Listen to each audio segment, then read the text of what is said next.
what all monotheists are told to do, and admire the man who said, yes, I'll gut my kid to show my love of God, I'd say, no, fuck you.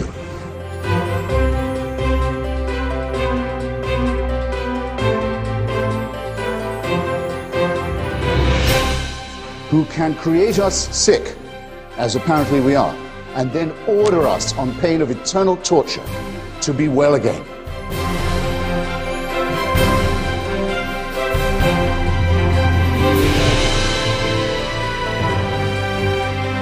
You're a child made in the image of God. Oh no, you're not. You're a faggot. And you can't join your church and you can't go to heaven. This is disgraceful. It's inhuman.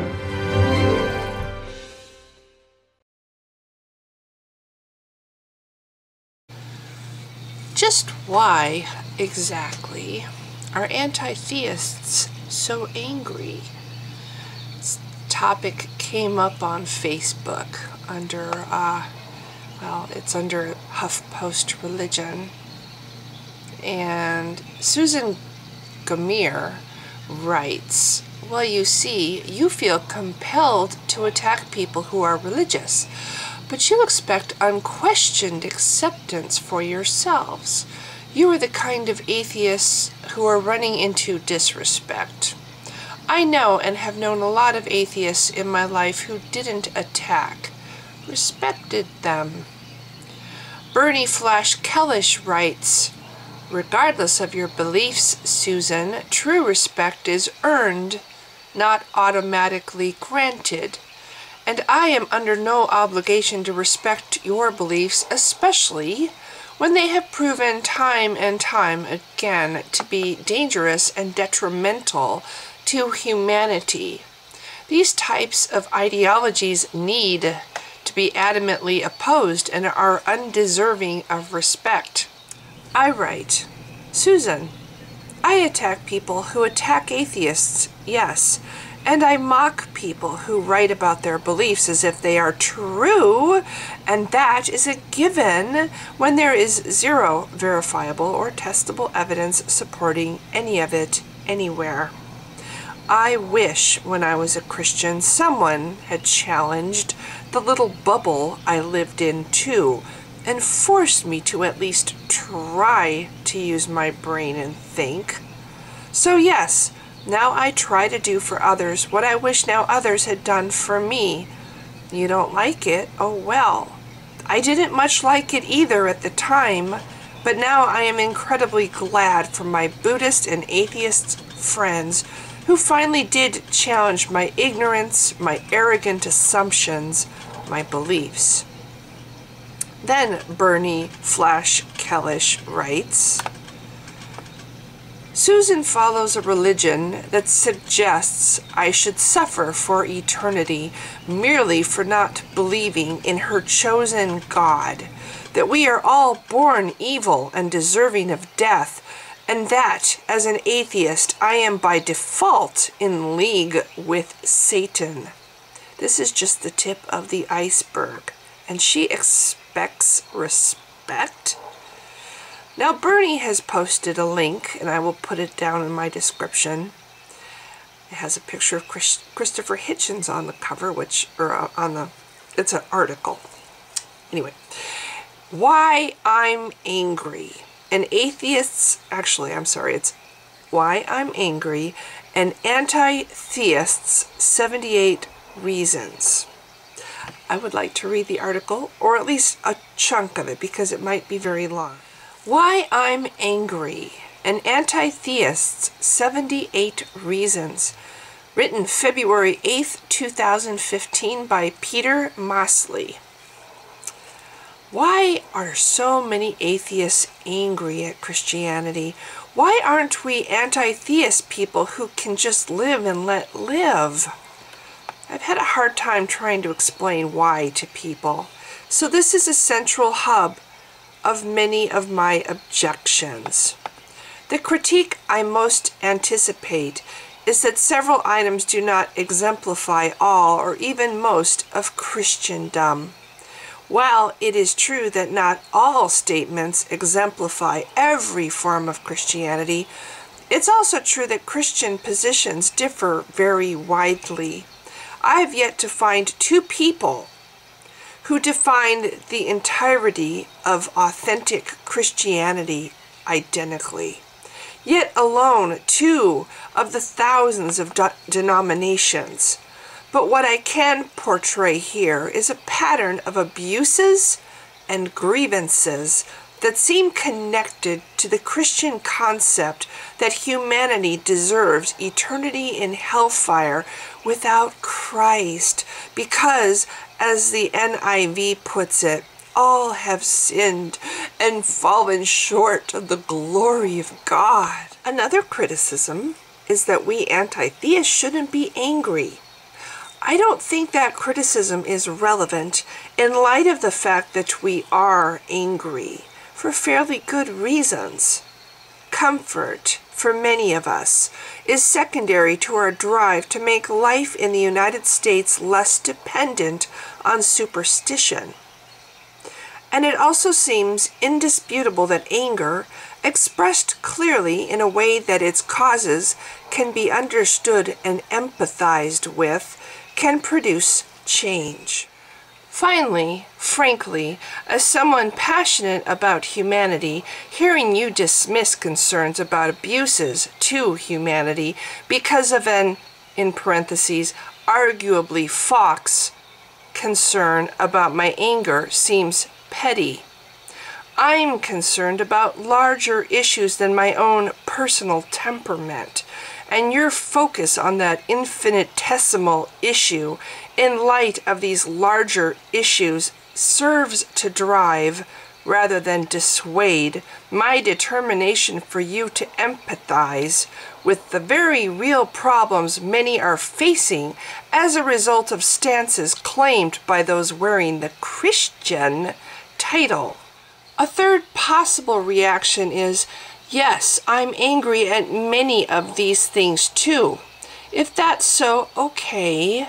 Stop saying we anti-theists have no reason to be angry then, and help us stop it. 1. I am angry that little children are told that they will go to hell if they don't believe in the Bible. 2.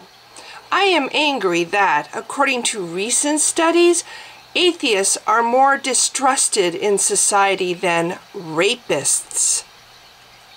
And then he gives a link for that study. 3.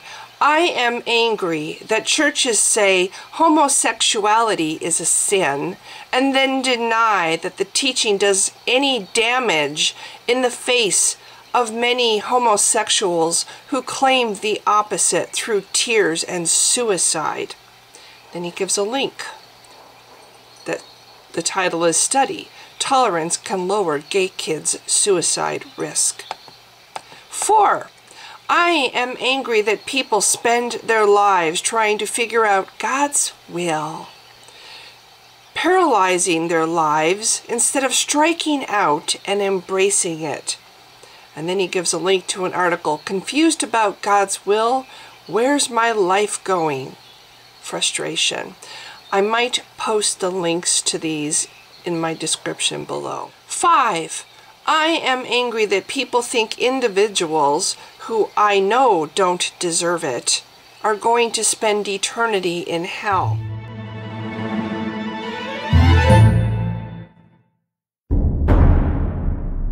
Do you really think it's fair that God would send me to hell just because I don't believe he exists? Whoa, whoa, whoa, hold on there.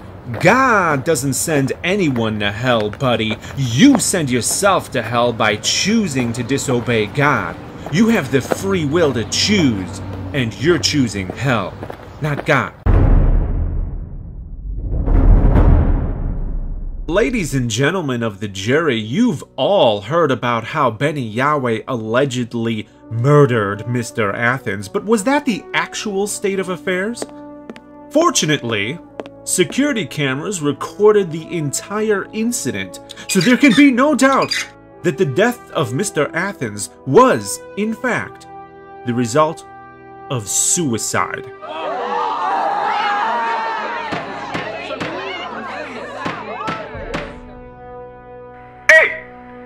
empty your goddamn wallet right now. What? No, get away from me. Look, either you give me all your goddamn money right now, or I'm gonna blow your frickin' head off. I'm not gonna give you a single dime, pal.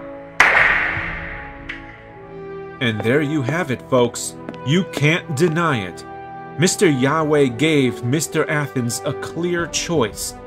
Mr. Athens had the free will to either obey the defendant and live, or disobey and die. He chose to disobey, so the defendant, in fact, did not murder him. Mr. Athens chose to die. In the case of first-degree murder, we, the jury, find the defendant, Benny Yahweh, not guilty. Oh, thank God! Thank God! Now give me all your frickin' money, or you're dead! Oh my God, here, take it! Bailiff, he's robbing that woman! Not so fast, bailiff. There was no robbery. She chose to give him that money. Hey, there's a robber pointing a gun at your head right now, and he wants you to give him all your money or he's gonna shoot you in the face! I don't see any robber. Trust me, he's there! Hurry! Good job, buddy. You're one of us now.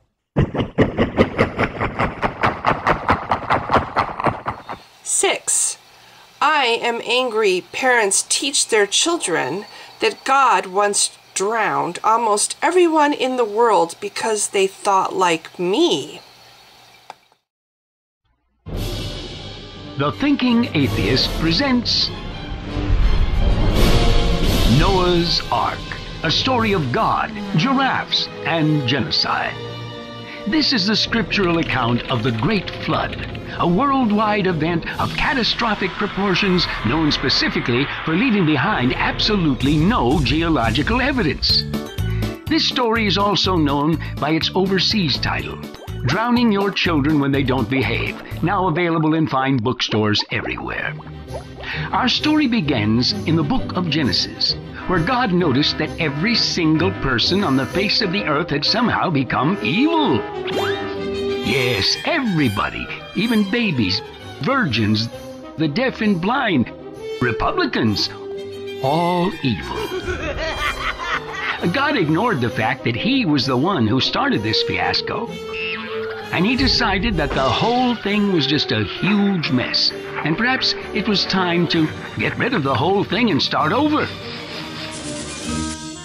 The good news? There was one man who was righteous and blameless.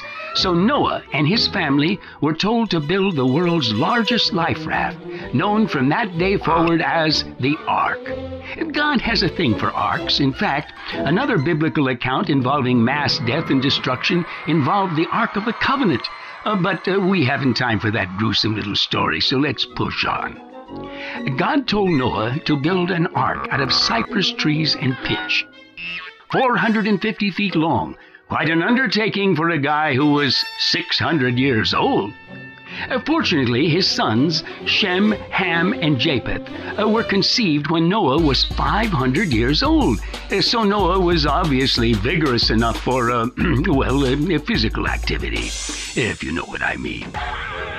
Then God commanded Noah to gather up 2 of every living thing and place them inside the ark. Well, for some reason, God changed that number to 7 the following chapter.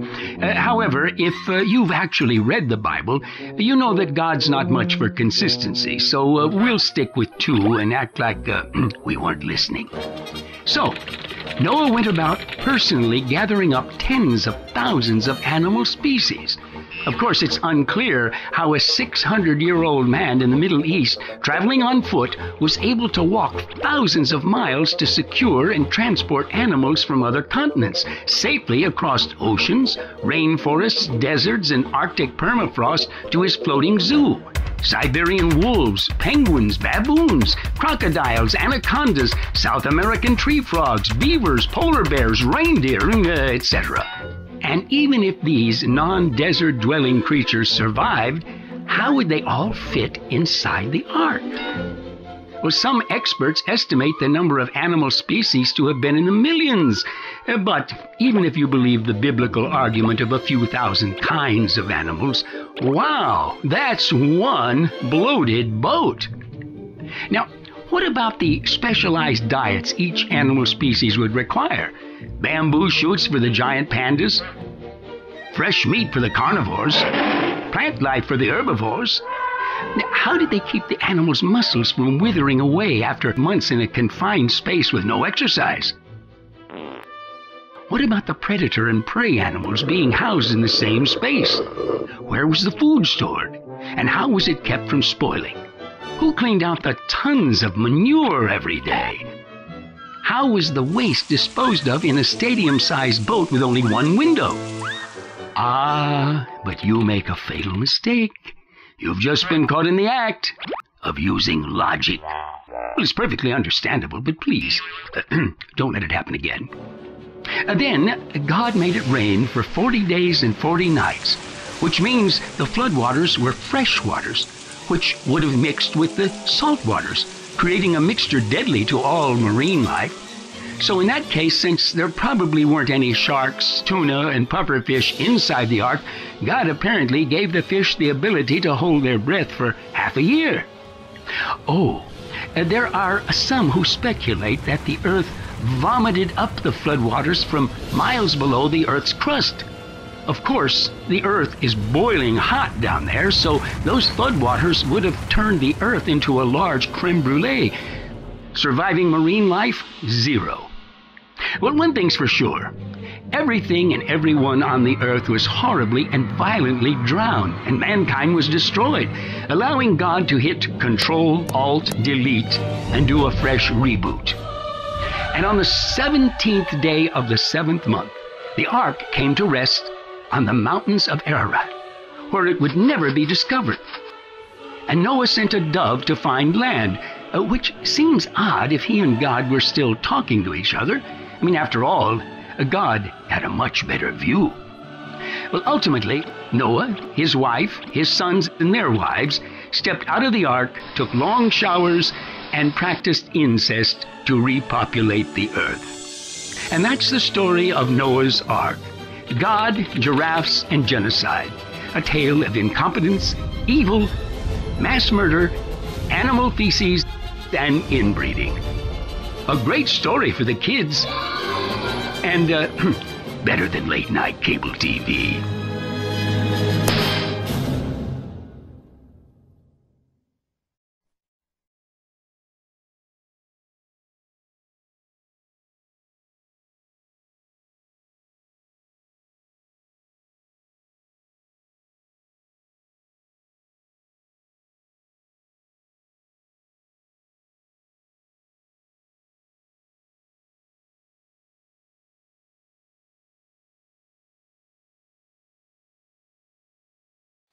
Seven, I am angry that wives who are abused are told to submit to abusive husbands in church because that's what the Bible says.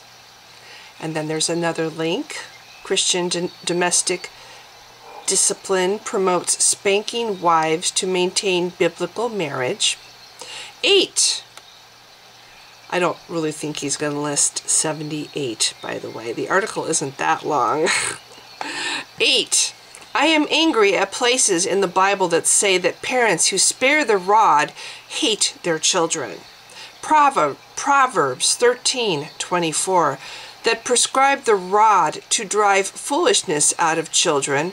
Proverbs 22:15 that tell parents to not withhold punishment with the rod because that punishment saves children from hell, and the assurance no matter how hard you spank, it's not as bad as hell.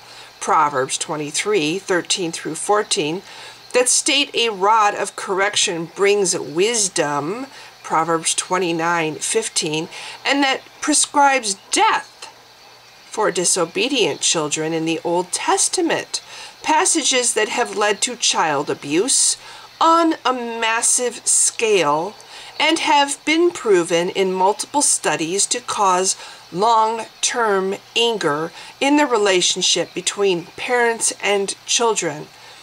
Parentheses, when the parents thought that spanking was necessary for loving their children, it actually usually made the children resent their parents over the long term instead, according to almost every study that has been done on the issue.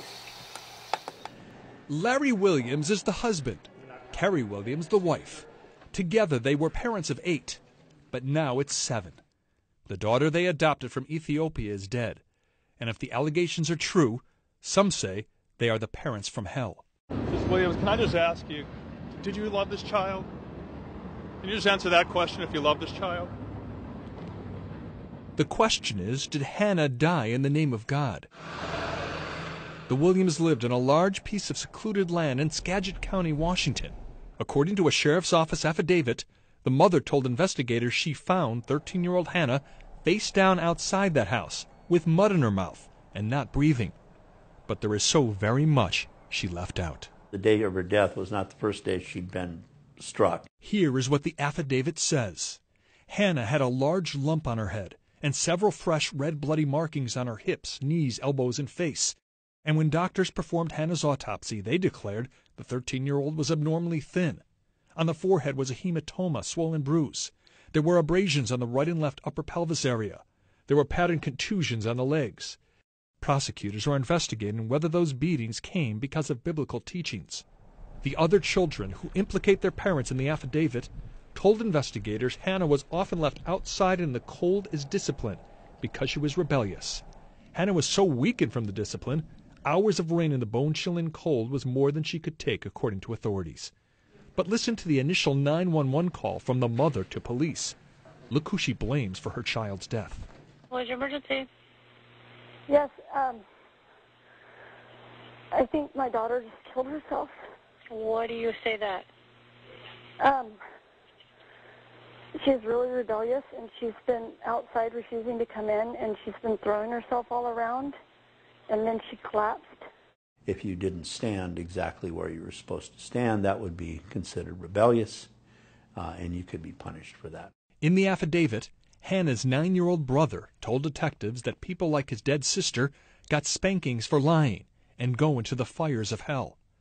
Detectives say Larry Williams made his son stop talking to authorities after that. We met Larry Williams with his attorney in court during a motion hearing. Mr. Williams, can you tell us what happened to your daughter? What do you think God thinks about this case, sir? Among the evidence found in the house, a variety of books and videotapes by well-known fundamentalist Christian authors Michael and Debbie Pearl, including a book called To Train Up a Child. Yes. To Train Up a Child is a best-selling book which advocates corporal punishment of children from infant on up. The authors of the book say the writings are guided by the teachings in the Bible. It says that if you spare the rod, you hate your child. But if you love him, you chasten him timely. I interviewed the Pearls this past summer because of a chillingly similar case.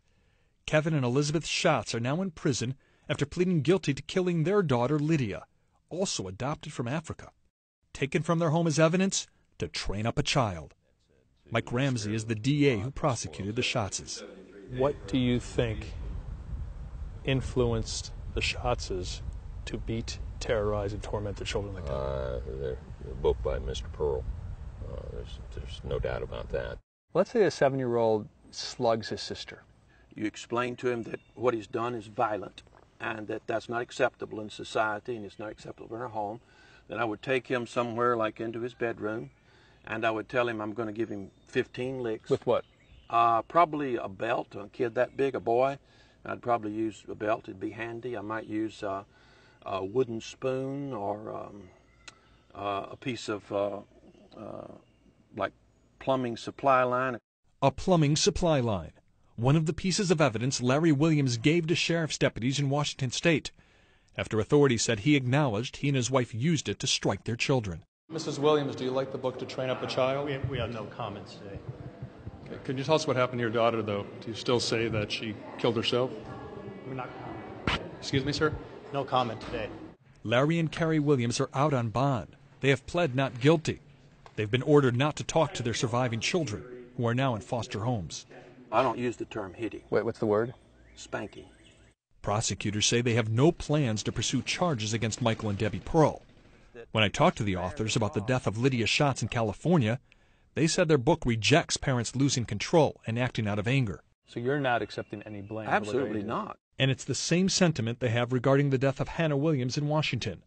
The Pearls released a statement on their Facebook page, which says, "We share in the sadness over the tragic death of Hannah Williams. What her parents did is diametrically opposed to what is taught in the book to train up a child." And it continues in part, "The alleged presence of the book makes it no more responsible for Hannah's death than the presence of a weight loss book in the home of an overweight person is responsible for their obesity." Larry and Kerry Williams are charged with homicide by abuse and felony assault of one of their other children. The prosecution is just beginning to methodically go through the evidence, and that includes reading To Train Up a Child cover to cover. Gary Tuckman, CNN, Mount Vernon, Washington. 9. I am angry that Christianity makes faith a virtue, opening the door for parents to trust in prayer as opposed to medicine because of scriptures like that at the end of 1 Corinthians 5. In parentheses, the prayer offered in faith will make the sick person well, and literally allowing children to die, become deeply ill, or experience severe pain. I've seen the stories in interviews, and they make me cry and make my blood boil, and I think they should. Anderson Cooper 360, weeknights at 8 and 10 on CNN. A Philadelphia judge today refused to dismiss murder charges against a fundamentalist Christian couple whose infant son died from pneumonia. When their baby got sick in April, Herbert and Catherine Scheibel didn't call a doctor or seek any kind of medical treatment. They prayed. This case would be tragic even if the facts ended there, but they don't. This is not the first time the Scheibels have been charged in the death of one of their children. They've relied on faith healing before with disastrous results. Here's Gary Tuckman. At this North Philadelphia cemetery, most of the graves are marked, but not this spot, where 2 small children are buried. 2 children who would be alive today, say authorities, if their parents gave them medical care. Herbert and Catherine Scheibel are charged with third-degree murder following the death of their 8-month-old son, Brandon, this spring. Instead of caring and nurturing him, they ultimately caused his death by praying over his body instead of taking him to the doctor. And unbelievably, this isn't the first time this has happened to the Scheibels. In 2009, their 2-year-old son, Kent, died. The parents did not seek medical care to treat him. I tried the previous case 2.5 years ago, and the circumstances to that case to this case are eerily similar. In the first case, the Scheibels were found guilty of involuntary manslaughter in the death of Kent. The prosecutor asked for prison time, but the judge instead opted for probation and allowed the couple to move back to their home with their 7 other children. The judge did order them to seek medical care for their children in the future. Joanne Pescatori prosecuted the case then and will prosecute this case as well. When the judge gave probation, you must have been very upset at the time. I was upset. I was upset at that, and I was upset because I felt that they just didn't get it, and they weren't going to get it. And now here we are, standing here again 2.5 years later, another one of their children is dead, and they still don't get it. Which is why they've been charged with a more serious count of third-degree murder this time around for the death of their baby Brandon. So what's with these parents? Authorities point to Philadelphia's first-century gospel church, where the Scheibels belong, a church that declares its trust in God alone for physical healing. This church lists many of its core philosophies on its website. Relevant to this case is one particular belief that I will quote in part. If we are trusting in pill, prescription, or medication, Satan is able to hinder our victory from God. So why is this type of faith healing preached? We wanted to talk to the church's pastors. Hi, my name is Gary Tuckman with CNN. The daughter of the chief pastor said he did not want to speak with us. How are you? Good. Is the pastor home? The wife of the assistant pastor said the same thing. Herbert Scheibel remains in jail, but Catherine Scheibel has been released to live with her parents. The remaining children are in state custody. Ms. Scheibel, do you feel you did right by God? No comment. This is Herbert Scheibel's attorney. He's sad. He's still in a grieving mode. I looked at him this morning. He seemed to have lost weight. but in terms of holding up, he's a stand-up guy. Certainly that's a most controversial characterization. We wanted to show you pictures of Herbert and Catherine Scheibel's 2 little boys, but lawyers on both sides say they don't know of any pictures of them in life. All they have are their autopsy photos, taken shortly before they were buried in their unmarked graves. A lot of people say you have no love for your child because you've let 2 children die without medical help. No comments. And Gary Tuckman joins us now live from Philadelphia. Gary, this is so upsetting. How did it play out in court today? Well, Anderson, in Pennsylvania, you have to have evidence of malice to charge third-degree murder. So in this courthouse today, the 2 different attorneys for the husband and the wife told the judge there's no malice, there should be no third-degree murder charge. But the judge totally rejected that. He said that this isn't even a close case. He pointed out the case of their first son dying and that they basically thumbed their nose at the law. And he says those third-degree murder charges will stand, and they face the possibility, husband and wife, of 20 to 40 years in prison if found guilty of that. And were they in court together?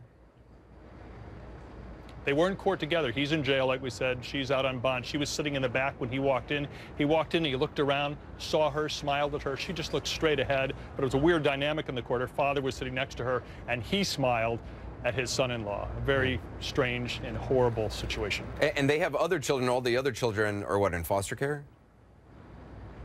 7 other children are in the foster care system right now, and that reassures a lot of people that those children are no longer with those parents. 10. I am angry that Christianity encourages parents to make their children read about the genocides in the Old Testament, which are okay because God commanded them through a prophet who just happened to have God's advice.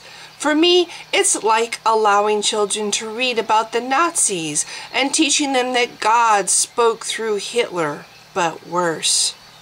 The Guardian, which is one of the best publications out there, did this excellent piece on how evangelical Christians are going into public schools and basically teaching them about genocide during after-school programs. Mm-hmm. This is incredible, okay? Because we hear about how they try to somehow squeeze religion into the curriculum, but according to the Supreme Court, after school, it's fair game. And you can have any kind of program you want. In fact, this is a program known as the Good News Club. And they teach the story about Saul and the Amalekites. And during that story, in that passage, God said to Saul, "Now go attack the Amalekites and totally destroy all that belongs to them." Remember, this is being taught to school children, okay? "Do not spare them. Put to death men and women, children and infants, cattle and sheep, camels and donkeys." Now, in the passage, Saul basically kills everything except for a few animals and the king. Mm-hmm. And then God is angry with him because he did not listen. So this is being taught to the children. Listen to God. Do whatever God tells you that you need to do, or else he's going to be upset with you. Including killing not only every man, woman, and child of that particular race or ethnicity, but even their donkeys. Mm-hmm. Because obviously the Amalekite donkeys and camels had it coming. Right? Now, look, it makes you question whether this should be taught on school grounds, even if it's after school, obviously. It also makes you question what they're teaching. I always say, read the Bible. And if you read this and you go, oh, yeah, you know what? God is awesome because he wanted you to wipe out that entire race, including their frickin' donkeys. Okay, all right. And I know everybody's got a lot of excuses. Oh, no, but that's in the Old Testament. The New Testament takes out the Old Testament. It doesn't matter. Except for Genesis and the Garden of Eden, except for all the parts we like, and except for hating the gays. It's just the parts that we don't like or can't justify as the New Testament. Why is there a God telling you to kill Amalekite donkeys? Okay, you just give me a simple answer on that, right? 11. I am angry that the church gives the Bible to drug addicts as if it is the answer. It works for some, but doesn't work for others. In parentheses, I've seen this in person. And when you see the desperation in their eyes, it breaks your heart that alternatives are not offered to them. And then he gives 2 more links, which I will try to post below. 12. I am angry that the church spends millions of dollars on buildings and salaries for ministry staff that comes from people in the congregation. The people feel obligated to pay for the very people who are perpetuating the fraud of Christianity. Come on.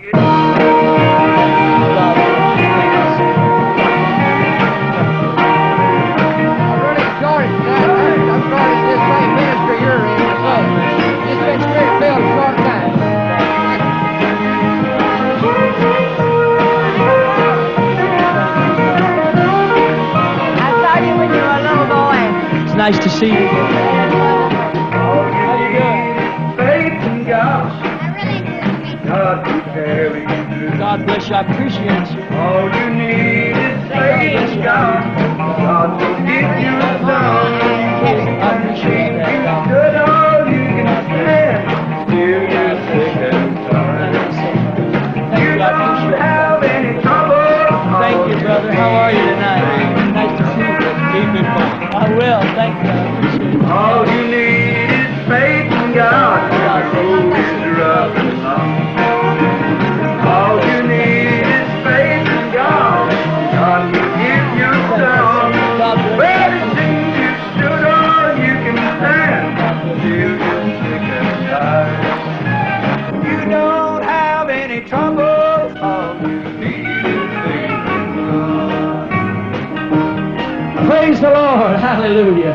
Thank you, Jesus. I just want to mention, I told you tonight about my testimony. I have a record album here that has recorded messages of when I was 4, 6, and 8 years old. Now listen, if you don't have this, you should definitely get it, because a lot of people, they say, what could a little child say? There's a message on here, hell with the lid off, that there's been literally thousands of people who have been saved by just hearing this message. This is a business, and you know you don't get meetings or you don't get booked back unless you have a gimmick. Whereas the evangelists say it's a ministry. Like it's incredible. They'll say, oh, brother so and so, he's got the ministry of laying on of hands, or he's got the ministry of prophecy. But that's a gimmick, and the guys that have the gimmicks get the big meetings and do good. And I mean, I used one time, I had a thing where there's a special kind of ink you can buy, and you put it on. And with perspiration, when the salt starts to come out and you start to perspire, it'll turn red. And so I painted a cross. You know, I just did a cross like this in my head. And while I was preaching, the cross started to show immediately. People started nudging each other, you know. And of course, it went away, I think, after a while. It only lasts so long, or I wiped away, I don't remember. But afterwards, I mean, like I had that whole audience. I had one of the biggest meetings that I've ever had, because they saw that cross and said, oh, Brother Marger, while you were preaching tonight, the cross was over your head. I mean, that was convinced them, you know, that it was really very, very real, and it made it very easy for me to take offerings and receive money. 13. I am angry that churches get tax-exempt status when they are heavily involved in politics. And he posts a link. There's going to be a lot of links under this video if I post them all. 14. In fact, I will post the article link. How about I do that? And then you guys can check out the links yourself. That's what I'll do. 14. I am angry that the Bible's concept of turning the other cheek has been used to convince the underprivileged in society not to fight back. 15. I am angry that Christianity defines the entire worth of other people based on whether or not they believe one of the most fantastic stories ever told. 16. I am angry at the way Christianity utilizes verses like 2 Corinthians 10, 5 through 6 that tell people to take every thought captive, effectively making sure its ideology traps minds. 17. I am angry that Christianity convinces people to love a dead person more than they love their own families. 18. I am angry that most Christians don't read their Bibles carefully before sending the treacherous book to third world countries. 19. I am angry that the dedication to faith leads many Christians to categorically reject any careful study that disproves any of their faith tenets. And yet, many Christians insist they are engaging in rational debate. And welcome back to Hannity's America. Author and journalist Christopher Hitchens is no stranger to controversy. In this week's Hot Seat, I go head-to-head with him over his brand new book, God is Not Great. You describe yourself as a devout anti-theist, and you're an atheist. Explain. Okay, well, an atheist is someone who doesn't believe that there is a God, or at least says that there's no evidence to believe that there is. But such a person might very well say he wished it was true. In fact, I know some atheists who do say, well, I wish I could believe it, I just can't. There's not enough evidence for it. All the evidence is the other way. I see that. I say I'm an anti-theist because I think it would be rather awful if it was true. If there was a permanent, total, round-the-clock, divine supervision and invigilation of everything you did, you would never have a waking or sleeping moment where you weren't being watched and controlled and supervised by some celestial entity from the moment of conception till, well, not even till your death, because it's only after death that the real fun begins, isn't it? It would be like living in North Korea. To be an atheist, you have to believe that it is possible, which I think is a far greater leap of faith. That's something that can be created out of nothing. When you look at the majesty and sophistication and the intricacy of the universe that we do know and comprehend, you have to believe that somehow that this energy could have existed on its own, and I do not believe that is. That, to me, is a leap of faith. You give me the awful impression, I hate to have to say it, of someone who hasn't read any of the arguments against your position ever. I've read all the arguments. I don't see how you can be saying this. Look, you want your God to take responsibility for the huge number of collapsing stars and imploding galaxies and destroyed universes and failed solar systems that have left us in this tiny corner on the one planet in this petty solar system that can support life some of the time on some of its surface, and you want a creator who's filled this Earth with species since life began, 99% of which are now extinct already. And this is some design, isn't it? Well, but you didn't say that. You said you were a believer. You didn't say you were a theist. I am a believer. I believe in a creator.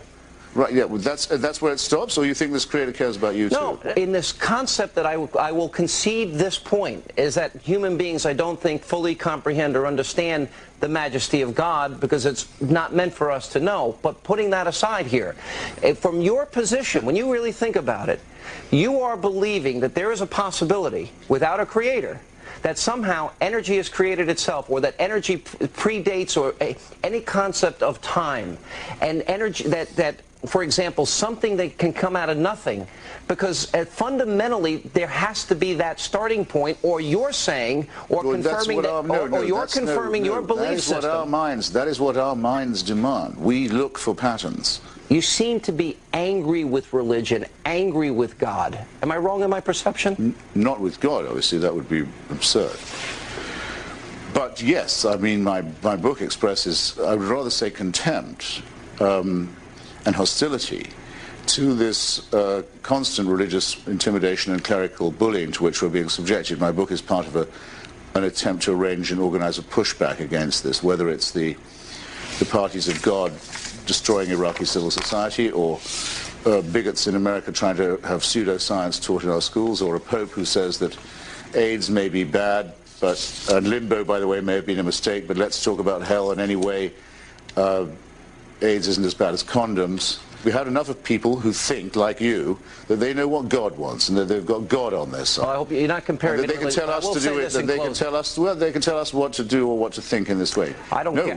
Yes, I am very. There is hostility here, but I will tell you this: you are right, and I agree with actually many of the observations you made about how religion has been perverted and how it is being used for destruction and how it has been unproductive. It is innately irrational. Well, I disagree with that. That's a certain intellectual snobbiness, perhaps, on your part. But let me just say this. But religion that could well be right. Religion also has provided food and water and medicine and supplies and housing, and there has been, in the name of religion, much good that has been done, both in this country and around the world. But if you reduce religion to social work, If you reduce religion to social work, well, so does USAID do all that. Actually, a secular organization, actually rather more convincingly. Most of the great philanthropists of the United States have been atheists. It doesn't prove that atheism is correct. Okay, I'm about to read reason number 20. This might actually be a very long thing, so I'm going to make this the end of part 1 after I read reason number 20. Reason 20. I am angry that people are encouraged to follow Christ for primarily emotional reasons. But when they use that same emotional reason to leave Christ, they are told that they cannot do so. Christianity often highlights people's emotions and states that hard thinking and rationalization for your stances is unnecessary when you are in Christianity. But when you leave, suddenly your emotions are invalid. And in addition, many people's ability to rationally defend themselves is diminished by decades of encouragement for the rank and file in the congregation to just trust God. Furthermore, the emotion to love other people often is a reason people leave Christianity, and it is applauded until they leave Christianity. In other words, Christianity often develops emotions inside people that it controls through definition. It decides whether you are a loving person or not, for example. And then it often bars people from the rational development that it then requires from people in place of emotion once these people leave Christianity. This seems very cruel to me. I'm not making this up. There are plenty of stories from other former Christians to this effect, and I have experienced it myself. And he leaves the link. Why are believers ignorant about atheists? Which I will post under my video. So that is the end of part 1. If you've been watching, thanks. Bye!